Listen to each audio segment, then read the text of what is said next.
if this can pick up this or not. Whew. Anyway, the hike in the dark is pretty well essential sometimes when you want to get into your spot and get that big buck.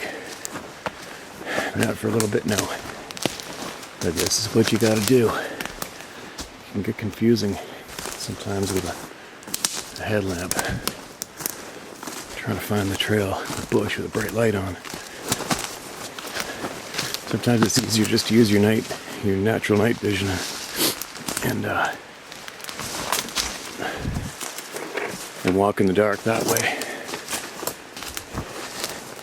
Anyway, here we go. Interesting to see what happens in the next hour and a bit.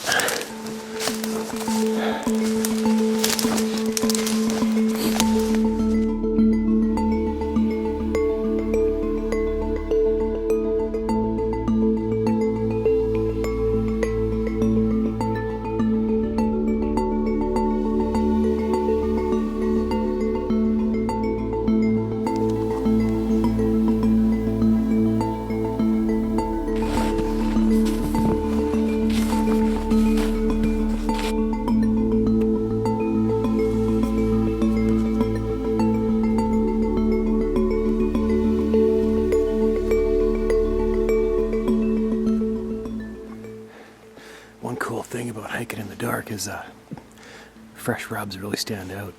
This is a brand new rub, and normally I don't really go in here for another 2 weeks, but obviously there's some action in here, so this is looking like it might be a good day.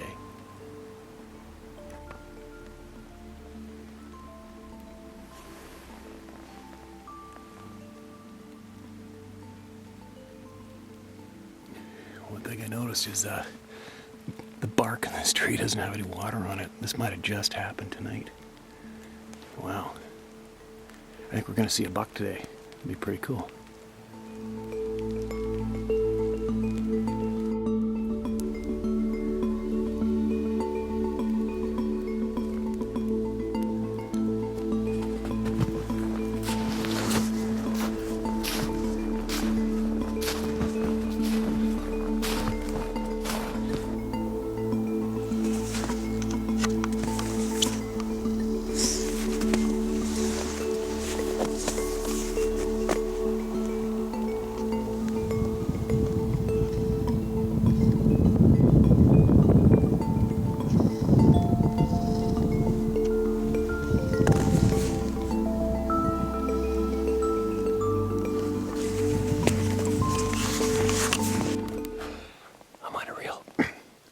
It's going to be a big buck. Big rounded off toes. He did a couple minor rubs, and then there's hardly any, there's no doe sign. If he picks up one doe, I got him. He's cruising, or else he's going to lay down up in these benches in the sun. Either way, I'm pretty confident I'm going to get this guy, or videotape him anyway. It looks like a big deer. This is wicked. So you want to keep, the wind is perfect, wind's dropping with the coldness. I'm taking my time. Just peeking my eyes over every edge. And eventually, sooner or later, all of a sudden there's just going to be a big buck standing there looking at you close, probably less than 100, so we'll keep going. I'm not going to stop until I find this guy. We're going to find him.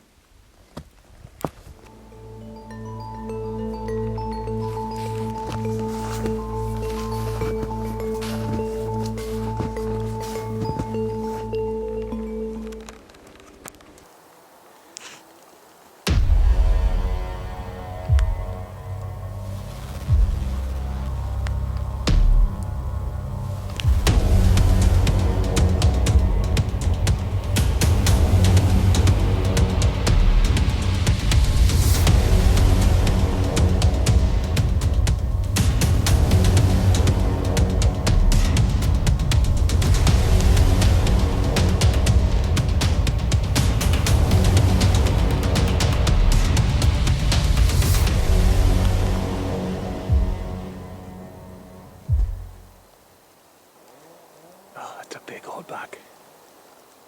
Dang, what to do? I think it's just a big 2-point. I've been tracking him for about an hour. That is a beautiful deer.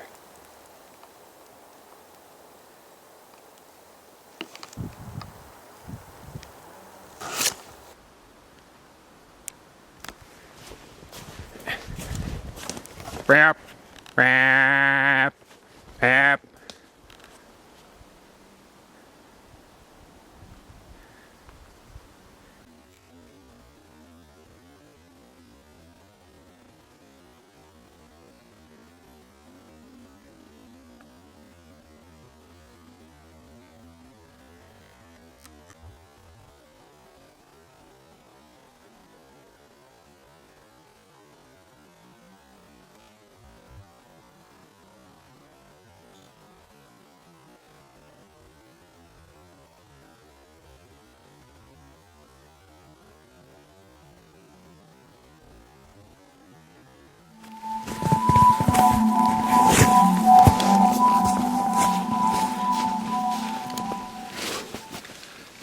Okay.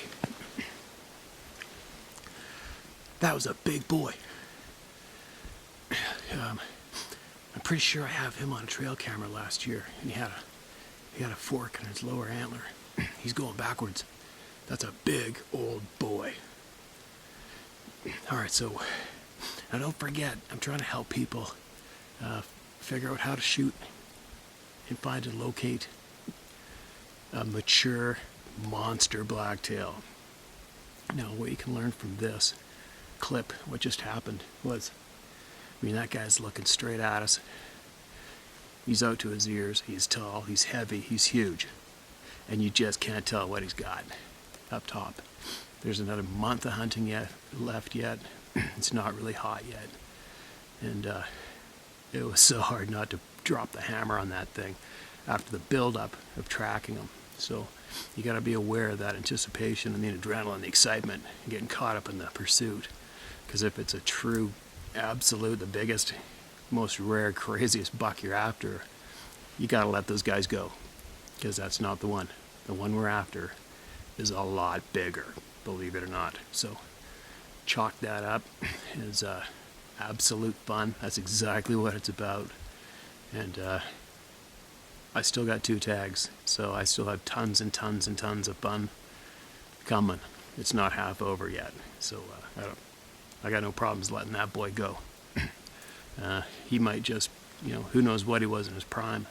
He's going to tend to some does that have different genetics, so you got a great big buck who's got the knowledge that carried him on prime and past prime, alive and avoiding predators. So you take that, he's obviously got supreme genetics. You double that up with a handful of does that have the same supreme genetics, and they're going to make some wicked deer for your spot for later. So that was wicked.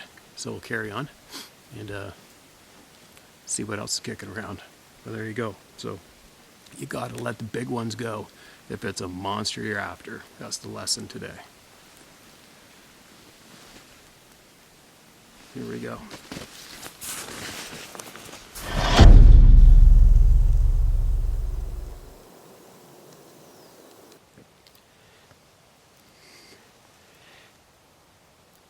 Pretty sure this is the same guy I tracked and taped a couple hours ago.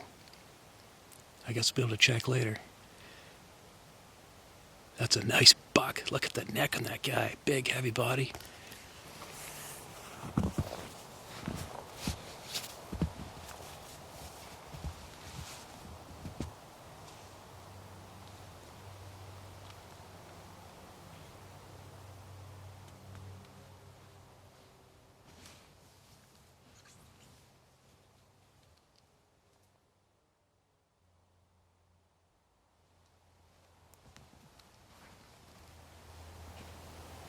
Oh my God, that's tempting. He's a big, big buck. But he's not the guy I'm after. Oh, the torture.